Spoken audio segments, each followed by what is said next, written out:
శ్రీ సత్యసాయి జిల్లా ధర్మవరంలో కూటమి అభ్యర్థి సత్యకుమార్ నామినేషన్ దాఖలు చేశారు.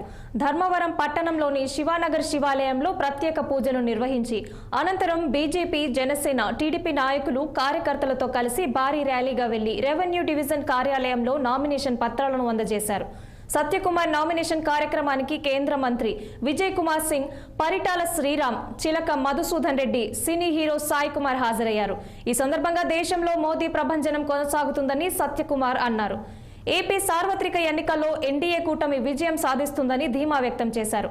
అధికారంలోకి రాగానే ధర్మవరంలో ఉన్న ప్రధాన సమస్యలపై దృష్టి పెడతామని చెప్పారు. బీజేపీ, తెలుగుదేశం, జనసేన కూటమి అభ్యర్థిగా 2 సెట్ల నామినేషన్ సమర్పించడం జరిగింది.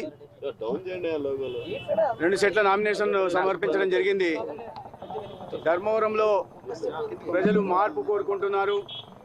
ఈ అరాచక రాక్షస పాలన నుండి విముక్తి కోరుకుంటున్నారు. వ్యాపారాల్లో జోక్యం చేసుకుంటూ కబ్జాలు, కరప్షన్, కమిషన్, కలెక్షన్లకు పాల్పడుతున్న ఈ ఎమ్మెల్యే నుంచి మార్పు కోరుకుంటున్నారు. మొత్తంగా రాష్ట్రంలోనే గత 5 సంవత్సరాలుగా సాగుతున్న ఒక అరాచక, అస్తవ్యస్త అవినీతి పాలన నుంచి విముక్తి కోరుకుంటున్నారు. దీని కారణంగా ప్రజలు ఇవాళ ర్యాలీలో కూడా పెద్ద ఎత్తున రావడం, అపూర్వమైన స్వాగతం పలకడం, ప్రేమ ఆదరాభిమానాలు చూపడం నిజంగా కదిలించి వేసింది.